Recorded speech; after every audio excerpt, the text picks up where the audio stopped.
Hey everyone, sorry about the technical difficulties we seem to be having today. As soon as we started and went live, my internet completely died, so hopefully it will stay up now. Anyway, back to where I was at. I was introducing my special guest, Ricky Bowersock. Ricky is the worship pastor at Ovid Community Church, which happens to be my church. Sorry, Ricky. Oh, no, you're good. I'm sorry. You have to play with me.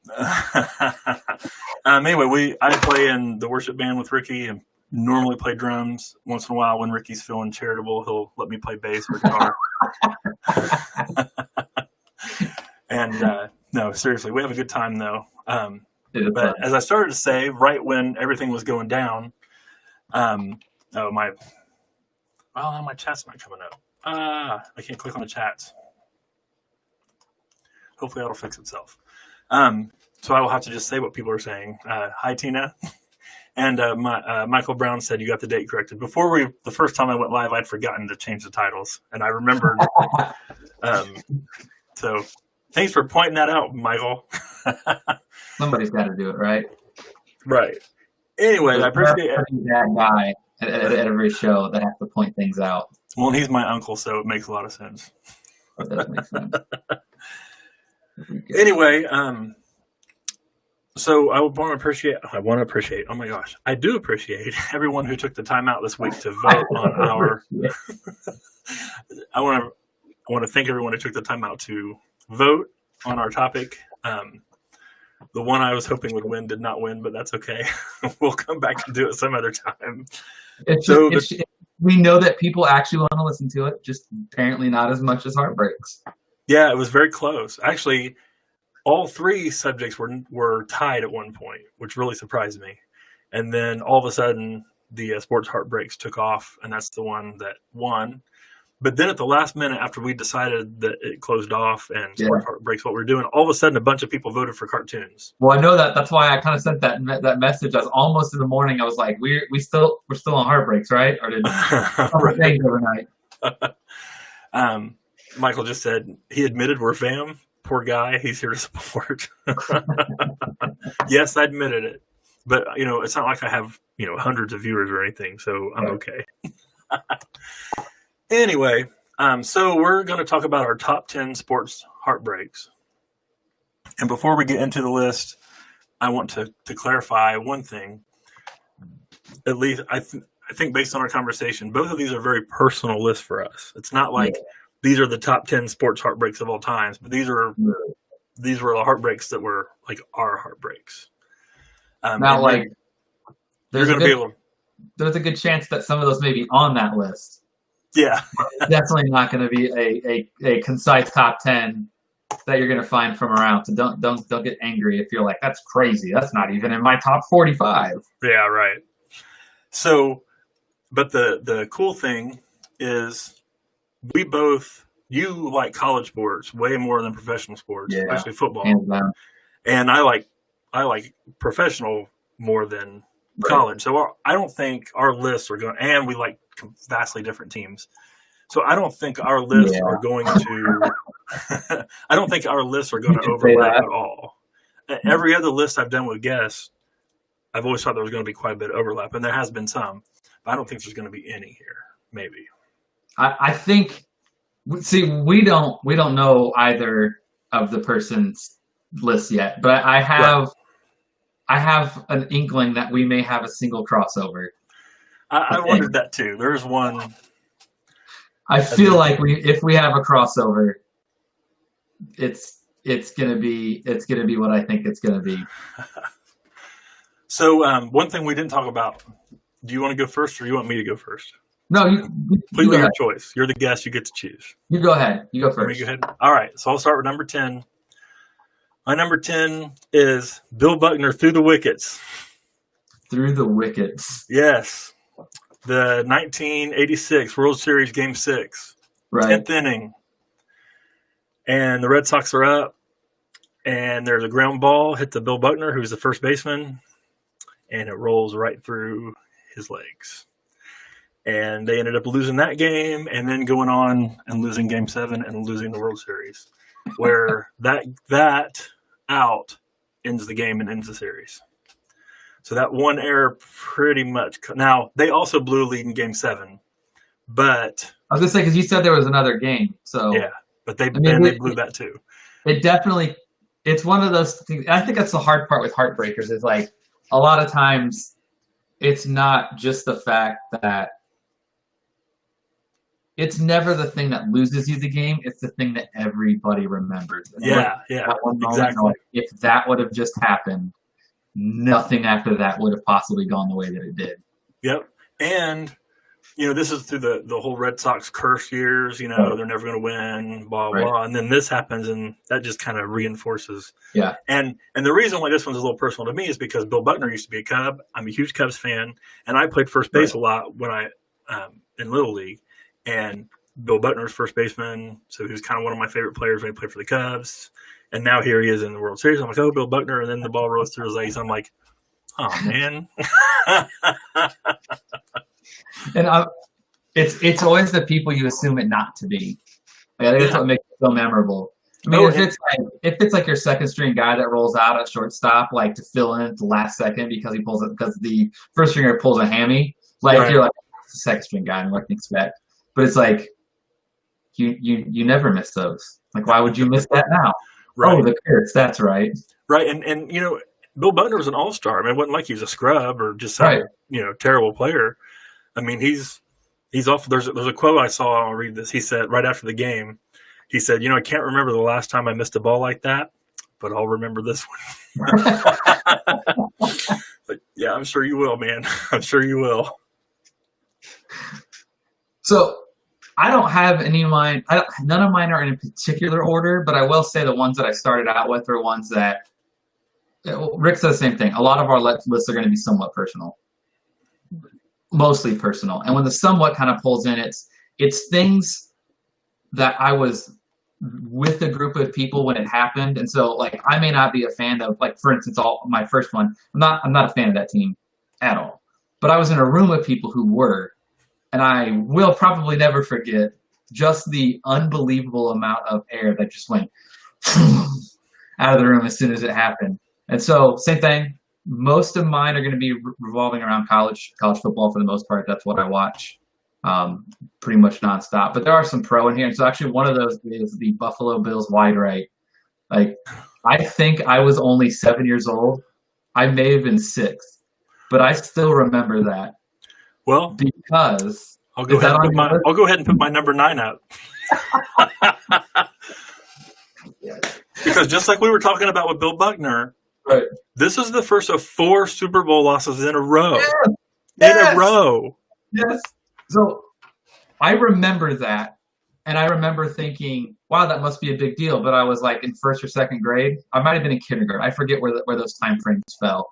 But I still remembered it. But it wasn't that big of a deal to me until later on. And now I have a couple of friends that are from Buffalo. And I'm in a fantasy football league with them. And so half of this 12-team league is from Buffalo. And, like, to this day, if I ever mention anything about missing a field goal, has nothing to do with them. But I'm like, yeah, man, it's just crazy about, that game was, not even the Buffalo game. I just talk about a field goal. The first thing, any one of those 8 people were like, yeah, sorry, we don't want to hear about it because there's nothing ever comes close to the wide right. Like, just the amount of sheer, like, disappointment. And, like, yeah, it was the first of 4 at that point, too, if I remember right. And so, like, I've heard many times them saying, like, him missing that was probably that one thing that from the next times they get through there just gave us this thing, like, we're never going to win it. Like, he's like, if we would have made that field goal and won that first 20, he's like, we could have been talking about the Bills as the dynasty in the 90s, not the Cowboys. But he's like, just what it was. He's like, and every single person to this day, the guy that missed it, what's his name? Scott something, right? Yeah, Scott Norwood. Norwood. Yeah, Scott Norwood. To this day, they said that, like, if he's ever in Buffalo, even like the years after that fact, they refuse to serve him buffalo wings in Buffalo. Like, he's even been, I forget, there was an ESPN special where they talked about how, like, he just will do everything humanly possible to avoid being in the state of New York, especially in upstate area. Because he's like, at this point, I think he said he's in his 50s when they were doing this interview, and he's like, you would think 30 years people may forget a face or may not recognize me because I've aged. No. Yeah, he's on the list. Obscenities from the aisle. They'll hand me something like, oh, sorry, wide right. But I just remember like not being a Bills fan and still remember like the air in the room of entire people who were, none of us were Bills fans from Ohio, but just being like, oh my gosh, he missed it. And so, yeah, that's one of my ones that's probably the only one that has no real relation to me, but I still remember. And today, 20, 30 years later almost, people are still like, just, I don't want to hear about it. I don't want to bring it up. Right. It also doesn't have a lot of personal to me, with the exception that my dad is a huge Cowboys fan, and I think it was the Cowboys beat them. It was the Giants that beat them, but the Cowboys. The Giants beat them that game, but I think the next three were all the Cowboys. Yeah, it was all Cowboys. Yeah, because that's what they kept saying every time you'd bring up something about the Cowboys too. They'd be like, "Man, if we'd have just made that field goal, it would have changed our mental capacity going into those next couple of Super Bowls." Do you remember the comic strip BC? Yeah. There was a great that would like on stone tablets and stuff, right? Yeah, there was this great one that came out that said, "What has 22 legs and stomps on buffalo?" And the answer was the Dallas Cowboys. I love that. It's great. Gosh. So since we matched on that one and I gave my number 9, do you want to give another one? Yeah, I'll give another one. It's kind of similar to that, though. This one I was in a room with a bunch of Cubs fans when this happened. Okay. And, so it is the Bartman. It's the Bartman reach over. We were going to match way more than I thought we were. The Bartman reach over. I'm going to save that though because it's pretty high up the list. Yeah, I imagine for you it's significantly high. So I'm in the room with these people. Okay, let me set the scene for you because there are two of these. There's one that's later on that I didn't know if I was going to make it out of the city on one of these. This one wasn't that moment, but it was one of those that I'm in a house with a bunch of Cubs fans. One of my friends at the time is a massive Cubs fan, and so he invites me over. He's like, "Hey, we're having this big thing," and like honestly, I didn't care about the game. I don't like baseball. I know I'm probably going to get people start jumping down my throat here in a hot second. Right. I'm just not a baseball guy. It just doesn't do it for me. But they were grilling out, and that does do it for me. So I was like, all right, I'll come. I'll eat your food. I'll hang out with people. Don't really care about the game. So we're in this room. There's probably 40 people in here. Every one of them minus me are Cubs fans. And the moment he reaches over, I mean, I don't think I have ever seen – this guy has some good ribs. Nobody wastes his ribs. I don't think I've ever seen somebody throw a rack of ribs as fast as I saw the guy just in mid-bite, just slam it onto the ground. I mean, it was crazy. I had to leave the room to laugh, not because I was laughing at what happened, but because like it was like so beyond me. And like I feel bad for that guy too. I started watching a thing they did. It was like the Cubs won 2 years ago? Or was it 3 years ago? Well, one of the World Series the first time. 3.5. 3.5 years. So right after that World Series one, they actually did kind of like a thing on Bartman. I feel like it was kind of one of those like, hey, we may have gone a little overboard, and kind of reach out thing, and like that dude's life got straight up ruined. Like, oh, no kidding. Flat out had to move out of Chicago, which I get it. Trust me. Michael said I have 25-year-old jokes, which is true. But yeah, you should see some of the jokes he posts on Facebook. It's worse than my dad jokes. Wow, that's pretty bad. That's pretty bad. All right, so yeah, that's definitely in there. Is just the amount of just unbelievable, because I think everybody in that room legitimately thought like this was their year. Like they were positive this was it. Like enough to where I know one of them had already bought some sort of pre-packaged thing, and like we were in college at that point. So like it was a lot of money, and he's just positive. We're winning. I'm not missing this. So he's bragging the entire time about, yeah, man. He's like, at the end of these, because I think there's one game left, right? Did they have to win that game? Is that what it was? Yeah. Yeah. So if they won that game, they were going. And he's just like that. And just the room was. I don't think anyone said a word after about the first 2 or 3 minutes of just screaming. Everything just stopped, and no one kind of said a word to anybody. Right. And just got up and kind of just left, and that was that. So, no, Michael hadn't. He's got talent from the fam. All right, so let's see. Where am I? I'm at number 8. This one is not. This is a different kind of heartbreak. Okay. This is not like a game or a missed championship or whatever. This was a personal, like, oh man. Shattered bat. Sammy Sosa's shattered bat. So, in 2003, okay. Sammy Sosa, huge Cubs guy. He's probably top 4 or 5 my favorite Cubs of all time. Right. Has the big home run thing with Mark McGwire, obviously. Yeah. And so on June 3rd, 2003, Sammy's up to bat. And a whole lot of really bad things went down in 2003. Because if I remember, wasn't the Bartman 2003 as well? Yeah. Was it? I think it was that same year. Yeah, it was. Yeah, it was later that year. Jeez, wow. Sammy Sosa's bat shatters. Yep. And his bat's corked.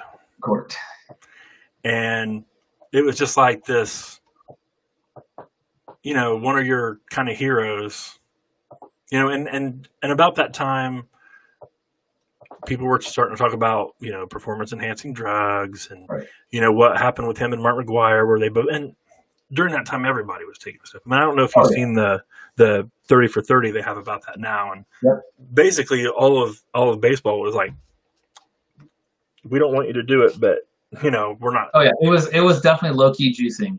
Yeah. And so in your head, you kind of can dismiss that a little bit. Well, everybody's doing it. Not only are, the hitters doing it, but the pitchers are doing it. And, it's kind of, wink, wink, Right. But then he has a corked bat. And then you got to wonder, did he have a corked bat in 98 during all that? What was his excuse on that? Was that his excuse was he accidentally grabbed a bat that he used as a batting practice. He just grabbed the wrong one when he came out to put for his game bat. Yeah. He said that he grabbed the wrong bat. It was one he used for batting practice to put on a show for the people in the stands, and he didn't mean to grab it. Right. Really? I mean, I don't know. Yeah. I remember at that point too. It was that whole thing was starting to trend to this kind of like good versus evil battle too, where you had people already starting to kind of jump on the bandwagon, and McGwire was juicing and he's cheating his way into it, and like Sosa had this kind of like he's doing it the right way, and I can't get behind. And then right when that happens, you have this like, oh shoot. And I think that did, because I remember too, if I'm remembering correctly, that was also kind of the time period where they started having the whole thing with baseball of like, okay, wait a second. So is baseball what we thought it was, or is it not? Exactly. And then, because the next thing that happened was he gets called out to testify in front of Congress about the whole performance enhancing drugs things. And all of a sudden, he can't speak English. Yep. But come on, man. You've been doing interviews on TV for how many years? And now all of a sudden you're in front of Congress and you can't speak English? I remember that because that was my first year at Ohio State. And there was the first time that ESPN was trying this like, hey, let's do a morning talk show kind of thing.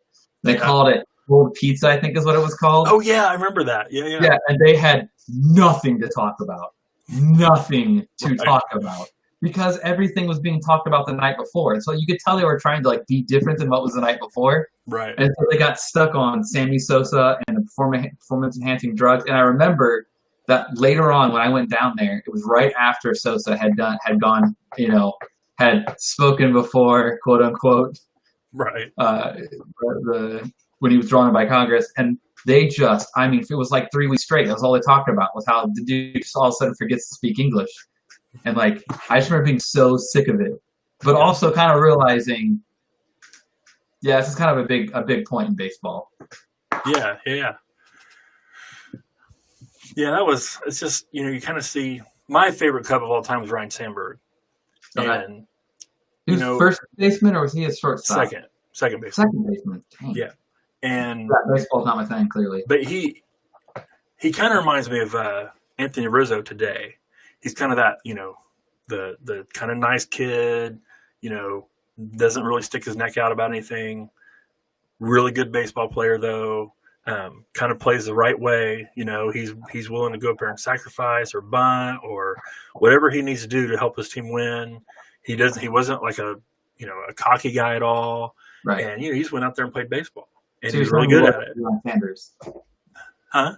You're saying he wasn't Deion Sanders. Yeah, he was like the anti-Deion Sanders. He was prime time, and Rhino was like the whatever not prime, what's not prime time. Like the 3 a.m. hour. Yeah, he's the 3 a.m. He's the sign off when they used to sign off and play like the national anthem or whatever. The Scott Van Pelt show. You're like, hey, what happened again? I don't know. Right. Hopefully, not sure. But and so if something would have come out about him, about Rhino, with performance enhancing drugs, or right. he corked his bat or whatever, man, that would have been devastating to me. And Sammy was pretty close to that. Right. I mean, it was, I think what makes it even worse is like, now you already said that though at one point. Now you look at everything he does as an asterisk, and like, exactly, is it highly plausible that that's exactly what happened? He grabbed the bat on accident, walked out. Sure. Good. Now we also do know later that he was juicing, essentially. Right. I mean, he did come out and admit it later, correct? That he was indeed juicing, or is it I don't know if he's ever admitted it. He's never super hard denied it as of late, from what I understand. Right. So, like, you still have that, but like, legitimately, that could have been what happened, and maybe he was not juicing in '98, but now you're like, well, he hit it with a cork bat, or maybe he could be like, well, so I was juicing, and I think it was a cork bat. Let him go with the cork bat. Yeah. There seems though juicing at that time was a bigger deal than the cork bat. I think in the long run, I think it both looks pretty ugly. And then you wonder, maybe he's juicing and he's a cork bat, and they were stealing signs or whatever. I mean, I don't know. I just, it just kind of, like you said, it just kind of makes you put an asterisk next to everything that happened. As we're talking about this, one of the things that, like, I always talk about that I don't like about baseball is there's just like no drama, which is kind of ironic because I really don't like dramatic stuff anyways. But like that kind of like, I don't know, like you feel the hatred in most other sports because they can like hit each other and things happen on the field a little more. And baseball's a little more gentlemanly in the construct of like, ha, I kicked dust in your direction. I bet that offended you. Kind of thing. Like it's all like symbolic. We've always talking about this, like cork bats, juicing, like stealing signs. Like there's a little more drama in baseball. My problem, I love playing baseball. I play fast pitch softball now, right? And then I have a hard time sitting on my couch watching a 3.5 hour baseball game. Yeah. I can't. I have to have something else going on, or there has to be. Now, when it gets down to like important games or playoffs, or they're the Cubs are playing a team I don't like or whatever, then I might feel a little different. But I don't. It's hard for me to sit at home and watch a baseball game. Now, you take me to the ballpark, completely different story. I love being in the ballpark. I would have to agree with that. I would even say, so growing up, my dad watched a lot of the Reds, but I noticed there was a difference in the time. Like when we would be at home and watch it on TV, I would get bored so fast. And I won't say I wouldn't get bored super fast this other way, but I noticed when he listened to it on the radio and we were doing something else, like it wasn't like I could watch the entire game, and I wouldn't say that I was like fixated on it, but like it was good. Like when something happened, like, the vocal inflection change, everyone got hyped, and you could kind of like get into the game. But then you could feel right in the game and still know what was happening, but not feel like you're into watching something. Kind of like soccer. But like I can't listen to soccer either. Yeah, I could play it. I played a lot of soccer, but I couldn't watch it. I don't mean to do a spoiler alert, but there is no soccer on my list. Same here. But one of these times I'll have to tell you about how I almost lost. So I used to do stuff with the promotion company, and one time I would like to say it wasn't as close, but I think everybody else who was there would tell you it was significantly closer than I want to admit. We almost lost the contract to do all of the concerts for the Columbus Crew because of a kind of quasi joke that I made in one of the press rooms. Yeah. So they gave us, we were doing a concert that night, or we were promoting a concert that night. So we got like 4 hours early, and they're walking us around the stadium, and we get to the room where the Columbus Crew has their, it's their press room when the game's over, or during, whatever particular things, they'll come in there. And so, I think because I played soccer, the guy that told me to go up and just pretend like I'm talking to people thought that I was a good idea. And so I got up there, and to be real honest, as I look back on it, I realized, wow, that was probably not a great thing to say. But I so he's like, no, go ahead, pretend like you just finished the game. I'm like, okay. I'm like, yeah, it was a tough night tonight. We battled it out. We ran for a good 89 minutes, had a good solid 30 seconds of actual action.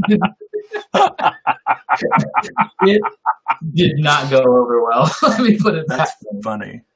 Yeah, it was a very awkward next 25 minutes of the walkthrough, and then a phone call the next day, and it was very unenjoyable. Let me go with that. I bet. They did not lose it, but I was not welcomed warmly those 4 or 5 other times. Michael makes a good point here that said Ventura, the White Sox, and Nolan Ryan was not gentlemanly. I don't know. Have you seen that video? That's true. That's true. I won't say everything was that way. There was definitely a lot of mountain charging at times. That's one of my favorite baseball moments. Yeah. So I don't. Ventura charges the mound, and the old man Nolan Ryan beats the snot out of him. I love it. Yeah, I don't mean everything is, but it just seemed like things were a little more like symbolic, like where you're like, because like I'd watch a game with someone, and I forget this happened a couple of years ago, but somebody did something, and he's like, "Ooh, yeah, that's not going to go over well." And I'm like, "What?" He's like, "Yeah, you don't do that because that's just kind of like a no-no in baseball." Whereas in football, it's like, "Oh, we punched him in the throat." Yeah, you don't do that. There's not a whole lot of symbolism in football. There has been a lot of talk lately about the unwritten rules of baseball and how they're dumb. Yeah, I've heard a lot of talk about that lately. Yeah, there were some that I had no idea on unwritten rules that I was like, "Oh, you can't do that." Okay. Yeah. All right, my number 7. Is it my turn? I'm going to skip to you. Yeah, go ahead. Go with that.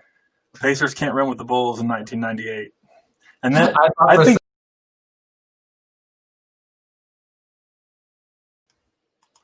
Well, my connection dropped again. Hopefully, you guys. I'm back on here. I'm going to try to get Ricky back on here real quick. Anyways, I started to say, what up? You're back. I'm back. I blipped. That was my bad. Hopefully our audience comes back. Because it totally, I don't know what happened there. Because I didn't actually lose my connection, but. Yeah, see, that's the same thing we're having at church. I'll have 30 gigs up or 30 megs up, but I still will have trouble trying to stream at 2.5 meg. Yeah, I don't know. But anyway, as I started to say, I had to relive the that whole series with The Last Dance when it came out. Right. And I knew in every episode I knew it was coming. Every episode it's like they're gonna get to that series. Yep. And I'm gonna be miserable.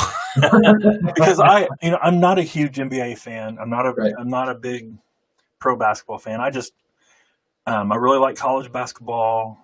I wouldn't even say really like college. I like college basketball. Right. I like high school basketball. I'm a referee and everything. But pro basketball to me is just it's almost like the WWE of wrestling. You know what I mean? Right. You look at an actual wrestling match. Like either high school or college or Olympic or whatever, and then you watch the WWE, it's not quite that bad, right? But it's kind of that bad. It's got elements. Yeah, exactly. It's very personality driven. Yes. At times. Yeah, and single player driven a lot, which I don't like. Right. But I really thought, Pacers were really good that year. I loved Reggie Miller, still love Reggie Miller, fantastic player. It's weird because I usually don't like people who are kind of egotistical. It kind of rubs me the wrong way. But there's something about Reggie Miller just made it likable. He was like velvety egotistical. Like he could say something, and anyone else would be like, but when he did, you're like, no, it's true. Yeah. Like it just didn't rub you the wrong way. Right. Yeah, and we had just come off the series with the Knicks. Where some amazing things happen, and you have the Reggie Miller and Spike Lee stuff going on, and it just, the Pacers just had this kind of hype and the swagger that I really thought this is the year we're going to overcome the Bulls, and we are going to make it to the finals, and whatever, and we took them 7, and then we just couldn't put them away, and it was watching that game 7 slowly slip away was heartbreaking. Yeah. Okay, good. I thought I just deleted my list on accident because I went to switch something over and it went blank. I'm like, oh no! There's that moment of like, oh no, what just happened? Yeah, I thought you were gonna go somewhere else there for a second when I first read the Pacers one, and then we didn't, because there may be a Pacers one linked to my honorable mentions. All right. So what do you got? What's your next one? So, and part of what happened was I accidentally just deleted the date. So I may look this up real quick. No, you know what? I think I'm going to pick a different one. I'm going to pick a different one. Like I said, mine are not in a top 10 order. They're just a top 10. Some of them are definitely near the top, and I'll go ahead and wait for. I'll utilize those as we close but these aren't really in any order. That 1 yard pass in the Super Bowl, the New England versus Seattle. Oh yes. So the set the I didn't even think about that one. That's a good pick, man. That's a good pick. It's so crazy too because I was at a party with it was a New England party. That's essentially what it was. But there were 2 people that were from Seattle, and that moment when it's right there, almost every New England player or person there had resigned the fact that they weren't winning this. Yeah. You've got Marshawn Lynch. You're on the 1 yard line. You just run the stinking ball. You just get the ball. There's no version in any alternate universe other than this universe where Marshawn Lynch doesn't get the ball on that drive. I'm playing Madden and Lynch is getting the ball. I mean, and so right at that moment, every single New England fan has already reserved that it's over. And the 2 people that are there that are massive, massive Seattle fans are just they haven't started talking trash, but they've started talking enough trash that they feel confident in what's about to happen. And I mean, one of them turns around and starts jabbing at one guy, and then everyone erupts. And so he's confused and turns, and it's just stunning. Why would you not run it? Why would you?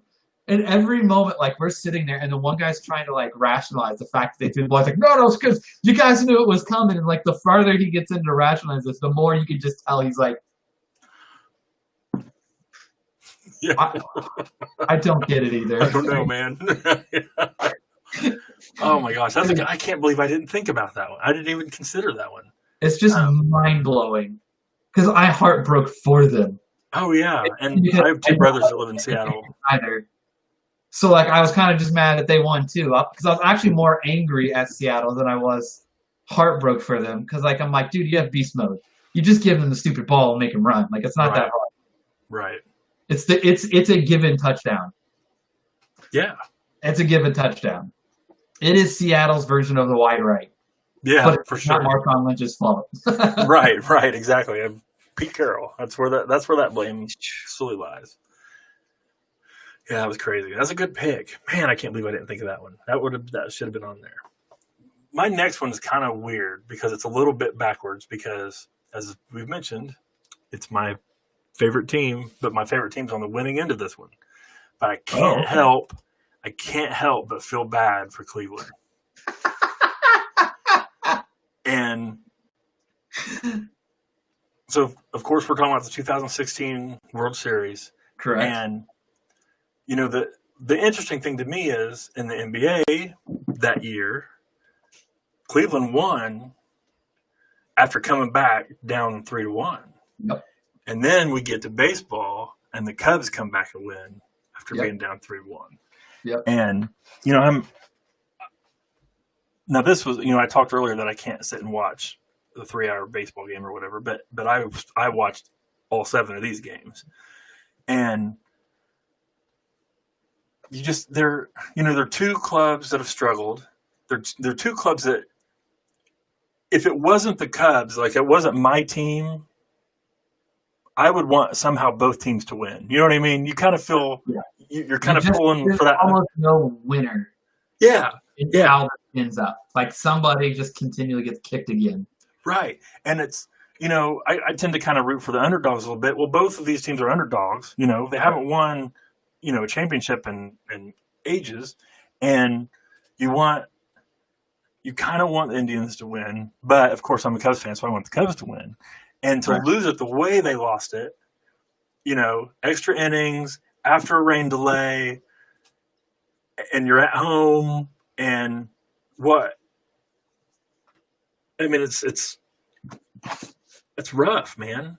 Yeah. I mean, you can't help but feel bad for them, even though, of course, I'm ecstatic because the Cubs finally win the World Series. And, by the way, I had so many people, you're just a bandwagon Cubs fan because now they're good. I've been a Cubs fan my entire life. I found an old video of me when I was like 12 and I got this Cubs jacket on, and it was when they were terrible. But you know, for me, my entire life being a Cubs fan, they finally win one, but there's still that little bit in the back of my head is like, man, I kind of feel bad for Cleveland. Yeah, it's funny you bring Cleveland up in this, and it's funny actually this one pops up too because that one was funny because like that's what 2015, is that right? 16. Okay, so like that one's super funny because.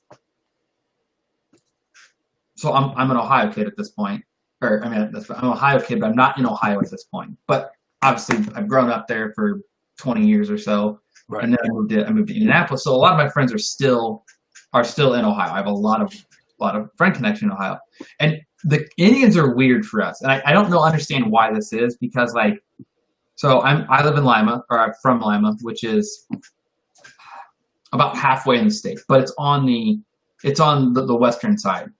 So, like, you would assume that where we're located for baseball, it's going to be a pretty good mix of Indians fans and Reds fans, just because you're kind of in the middle. And that's how it is with football. It's a pretty good mix of Bengals and Browns fans.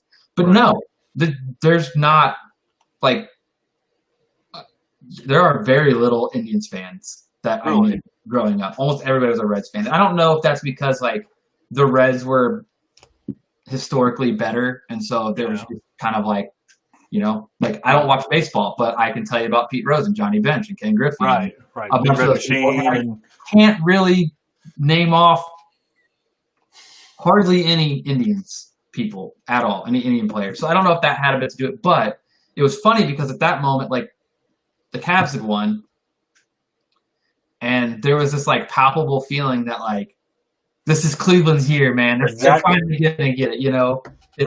It still had that kind of feeling from you know Ohio State winning the national championship. This like Ohio against the world thing was their mantra, and so like everyone just felt that Cavaliers came back. Like it's not a big deal. The Indians are going to close it out. Yeah, they may drop a couple games, but when it matters, they're going to close it out. And like the number of people who were just shocked that like oh my gosh they lost, but.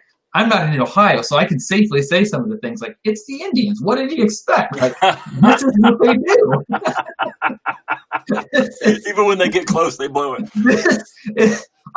It's madness to expect the other thing to happen. It does not make sense. They can't even use the curse of the billy goat to their advantage. No, it's just a curse of you stink. Which actually may be a really good. This may be a good segue into my next heartbreak moment, and that was the Browns leaving Cleveland. Oh, good call. Yeah, good call. Because, like I said, it was a good mix of Bengals and Browns fans, but you had a lot of Browns fans in Lima. There were still Knicks, but I would say the Browns have some history. I mean, they have. Yeah, but like Jim Brown this way. Like, so the Browns love to me in Ohio, which is weird. Like, I don't get it. And part of the reason why I don't like professional sports, I think, is just because I'm from Ohio. Like, we have the Browns, we have the Bengals. They're not good. And so my brother's a massive Browns fan. And so, like, I've asked him before, I'm like, why? They lose all the time. He's like, and like, you couldn't even say, like, you have a different team that has fallen on rough times, but historically was a perennial powerhouse kind of thing. Like, sure, the Browns were that before my dad was even alive. So it's not even like. So, but I asked him one time, I was like, if every Sunday you went to a restaurant called Brown's Restaurant and you walked into that restaurant and invariably at some moment in that time you're eating at that restaurant, somebody jumped out of nowhere and kicked you in the nuts, would you come back to that restaurant? And he said no. And I'm like, well, why do every Sunday you buy NFL game tickets so you can watch the Browns wherever you are because you can hardly ever get them in Lima. And every Sunday they kick you in the nuts. Every single Sunday. It's not even just the fandom. It's not even the games that they're bad at. It's everything. They can't draft. They can't draft. No. They can't hire coaches. No. They can't. Everything's bad. Think of it this way: the Browns and the Steelers are just arch enemies, right? The guy who owns the Browns is an admitted massive Steelers fan. That is how bad. They can't even get ownership right. That's great. When he got hired, the guy who owns the Flying J truck stops. Everybody was like, "Wait a second, he's a big Steelers fan," and he's like, "I promise that I won't let my fandom come away." It's like, y'all are screwed now. Like, you let the enemy and at the top. Like that would be like that would be like 50, 60 years ago, us voting in Fidel Castro as the president of the United States. Like, that's what my uncle said. He's like, we just voted in Fidel Castro. But like, I remember when they announced that they were leaving. I was like, it was after the football season had started, but it was pretty close, if I remember, to kind of the middle point, and that they were announcing that the following season they would be leaving, and like. It was super weird because everybody was depressed, which is crazy because Browns fans are always depressed. And it was like a whole new level of depression. And that was just like a crazy. I remember being like, even then, like, whoa, like, did not see that coming. And then I think what made it even worse was not too much longer after they switched from the Cleveland Browns to the Baltimore Ravens, like they were making a Super Bowl run. And everyone was like, that was the same team we had in Cleveland. How did moving 800 miles to the east change so much? I know. It's a curse. Crazy. All right, we'll move on to number 5. And we talked about this list being personal. This is really personal. And now, all we said was sports. It's true. We didn't classify anything. Go on. So, Liberty Christian softball loses sectional in a walk-off. And we did say sports. That is 100%. We did say sports. So this is last year, the end of the year. Now, we had the best softball team Liberty's ever had, like by far. We have a group of like 6 juniors who are just great players, really good kids. And we are down, I think by 1, if I remember right. And a girl who's a senior, our only senior, no, we had 2 seniors last year, but she was the only starter. In the top of the 7th, bottom of the 6th, because it's No. We're at home. Okay, it's really weird because we were at Liberty, but we were the visiting team because of the IHSA draw and all that. Oh. So it was the top of the seventh. A senior hits her very first home run, and it's a 2-run home run, and we take the lead by 1. And we get up, they get a runner on, girl hits a walk-off home run to end the game. So the only 2 home runs the entire game. We have one to take the lead in the 7th, and which we want to play 7 innings. Right. We take the lead in the 7th. They come up, hit a home run to end the game, and we really thought we were winning the sectional that year. So that was rough. See, I think that's the bigger part of the heartbreak stuff. It's not like what happens, but like when it happens. Yeah.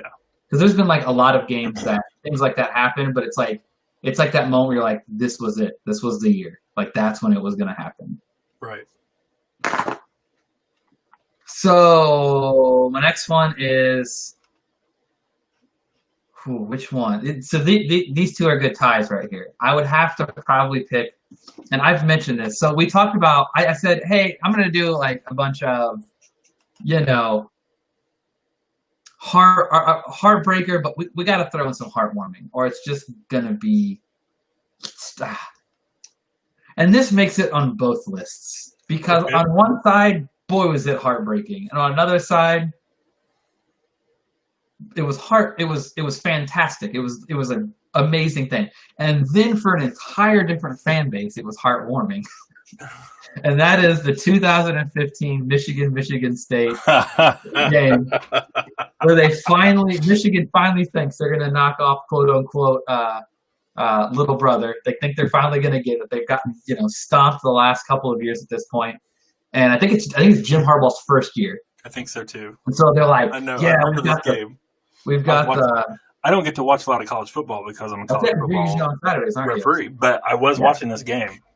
And, they think this is finally going to be it. And my best friend, a little bit of backstory on why I feel these are going to be what they are. My best friend, when I went to AU, I transferred out of Ohio State. And he started in, and we didn't know each other at all. At that point, we'd gone to a weekend where it was kind of like an orientation, and they were allowing you to choose rooms. And he borrowed a pencil from me during one of the tests, and we just happened to kind of like say, well, I think we're going to lunch together. And while we're in the lunchroom, the lady says, hey, we're going to do roommate draws in 1 week. If you have a roommate you want, put him down, or we're going to do a draw. And another guy that happened to be at our table was one of the weirdest people I've ever met in my entire existence. And I remember like realizing that there was a chance that guy was going to be my roommate. And I wasn't going to have that happen. And I looked at the guy who would become my roommate and then become one of my best friends. We ended up rooming together for 5 years straight after that. I said, hey, do you want to room with me? I don't know you and you don't know me, but neither of us are him. And so he said, sure. And so we're moving in. And but neither of us are him. That's my favorite. So I'm just transferred to Ohio State, and I'm making my bed. We're just moving day. And I turn around to put my computer up, and my desktop is an Ohio State background, and it starts up, and the background's in there, and I turn around to ask him the question, and he's pulling out a Michigan bedspread, and I was like, what is that? And he looked at me, and he goes, are you and I was like, yeah, this isn't going to work. Long story short, we ended up rooming together for all 4 years of college, and then 1 year out. He's one of my best friends now, but he's also a diehard Michigan fan. So I'm sitting in a room texting with him back and forth during this game, and 3 of our other friends who are all Ohio State fans are at a birthday party. And so we're sitting there, and he's FaceTiming in with us at that point. I don't know if he's FaceTiming in or calling in. It's very hazy at that point as to what was happening, because it's been like a long time ago, and there's a whole lot going on. But right at that moment, he starts talking trash because we had been rooting for Michigan State the entire time, and he's like, right. We finally got over the hump. We finally got it. We got Michigan. We got Harbaugh. We are coming for you guys. In 2 weeks, we're going to come down because the first year was going to be at the Horseshoe. And he's like, we took off Michigan State. Now we're coming down. We're going to take back the title. And right as he's saying that, the ball gets hiked, and the punter drops the ball, and the Michigan State player picks it up and runs it in for a touchdown. And for a moment, we thought we lost connection with him. And like there's this kid that's there that's probably 3 years old, and I still have the video of him saying, "Go State!" Like, has no idea what's happening. No one there is a Michigan State fan, but he's hearing people say it, so he says it back. And we think we've dropped Kellen. So like the phone's going on, and all of a sudden I just hear Kellen's wife get on the phone. He's like, "Yeah, guys, I'm just gonna go ahead and hang up the phone for him because right now it's probably not a good time." And that's hilarious. It was so heartbreaking because like even like days and days after that, we were free something. He was like, "Man, we can talk about," because we text each other on a big college group that he's like, "Do we can talk about whatever? I just don't bring up the Michigan State thing. Like I don't want to talk about it." But for Ohio State fans, that might be one of the most heartwarming moments. And you weren't even part of what it was almost like a foreshadowing of what the Jim Harbaugh era was going to be like. Right. You get your hopes super far up, and then dish dash. That's very true. That's very true. I don't. Jim Harbaugh is going to come up again in just a few minutes. My number 4 is Porter's pick 6 versus Manning in the I forget what Super Bowl it was, against the Saints when the Colts played the Saints. Super Bowl 44. Super Bowl 44. Tracy Porter. Well, see, this is one of those times where it was heartbreaking, but I knew it was coming because this is right after Hurricane Katrina. You know, I felt like the entire country, except for this little patch in Indiana, were all like, "Go Saints," you know, because everybody's rallying. You know for a fact, like, even if we win this, we lose this. Yeah, exactly. and we're, you know, towards the end of the game, you know, we're down, I think 4, if I remember right. I don't know. I try not to think about this game too much. And you know, there's just a few minutes left, and you know, Colts are driving down. You know, Peyton Manning's still a quarterback at the time, and you know, how many fourth quarter comebacks has he had? And you know, but still in the back of your head, you're like, this is the Saints' year, though, and something's going to happen. Yep. And all of the magic juju was in the air. Yep. And so it really wasn't even that shocking when he threw an interception to Porter, and Porter took it to the house, and it was over. It was what it was. Yeah, that was the end of that game. I do remember that year, and I do remember at one point even saying, like, the same thing. That was what, 2006? Does that sound right? 7? Yeah. I remember I was at AU at that point, and there was a huge lobby full of fans, and I just remember like all of them having that kind of weird feeling like you were talking about, where you're like, you want to win, but on the flip side, like, there's just something that tells you you're not winning this. Like, there's something else. That whole Hurricane Katrina thing was just, you just knew you weren't getting it. It just wasn't going to happen. Yeah, you just knew. I mean, yep. All right, so yeah, my next one was weird because it's 2 things that happened in the same like year within 4 months of each other, and it was like you just thought you had a 50-50 shot. You really just did. So it was the 2006 Ohio State Florida National Championships. Okay. Where in January, it's the football, and then you know, the game starts out, and that's the one. So I went to at that point.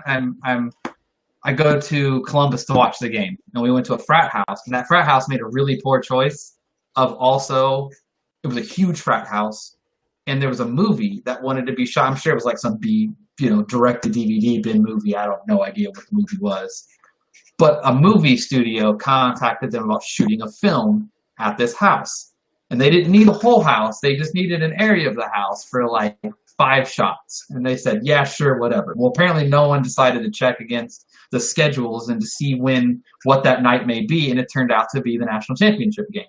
Well, Ohio State makes that national championship game. So it's a frat house on frat row with like 80 guys in this frat house or there's 80 guys that go to this frat where like 30 of them live at the house. And so you have a massive party because Ohio State is in the national championship game. And then on top of that, there's a film crew that decides to show up at his house because they signed a thing with them. So it's a lot of people and a lot of things going on, and it's a frat house. And part of the reason they wanted to be at the frat house because they wanted frat house things to happen. Right. And so that's part of the movie is frat house things happening. Right. And the Michigan or the Ohio State game starts, and the kickoff, Tegan takes it and runs it back for a touchdown. And everyone's just losing it. They're like, yeah, they're going to smoke them. Right. And then he breaks his ankle celebrating. And then there's that realization where you're like, oh, he was our wide receiver that opened the game up. All we can do is run the ball, not crazy effectively. Oh, this is going to be a long game. And so that game's also weirdly ironic too, because that's Urban Meyer. So that was kind of weird, but it was cool because he rectified it like 10 years later. But so that night goes, and as the game gets further and further on, as frat house people do frat house things, there was a point where I was like, oh, they're going to burn down Columbus. Like, but this place is going to riot. And then thankfully it just got so bad that everyone just got so depressed that people just started passing out left and right. And so that turned out to be a good thing. Not so much for the movie. He was super angry about there wasn't a party going on, so that was funny. But I thought for sure the place was going to get burnt down. Actually, I came out in my car window, my side view mirrors got punched off. So I guess something happened. Wow. But then fast forward like 2 or 3 months, and Ohio State is meeting Florida at the national championship in March Madness. And I'm like, we're going to go, we'll split it 50-50. I'd much rather win football, but at least we win one of the two. No, that's not how it went. It's not how it went. And my roommate, mind you, big Michigan fan, spent the entire night reminding me of not only did we lose to Florida unexpectedly three months earlier, but tonight that we were most definitely getting waxed up and down the floor, also by Florida. It still stings. I remember watching Cartoon Network, Adult Swim, and they would do that thing where they would, in the middle of commercials, it'd get a black screen and they would write something. Yeah. Like some pithy little comment. And it was like 2 days after that, and I'm watching Dragon Ball Z. It's like 1 a.m, and it goes to that, it pops up, and it was like, hey, all it said was, hey, think about it like this: life could be better. You could be life could be better. You could be an Ohio State fan to go to a championship and lose twice to the same school. And I was like, you know what, man, you could have done that like 5 years later, and it wouldn't have been as much of a chat. I didn't watch Adult Swim for like 2 days after that. So I don't know how often they replay that message, and I feel like I'll be safe after a couple of days. That one hurt. That was a heartbreaker. I bet. That was a heartbreaker. Well, we've already talked about my number 3 some. The Bartman, yeah. It's Steve Bartman. So we don't have to spend a lot of time on that, but that's done. I do feel bad for the kid, though. I mean, oh,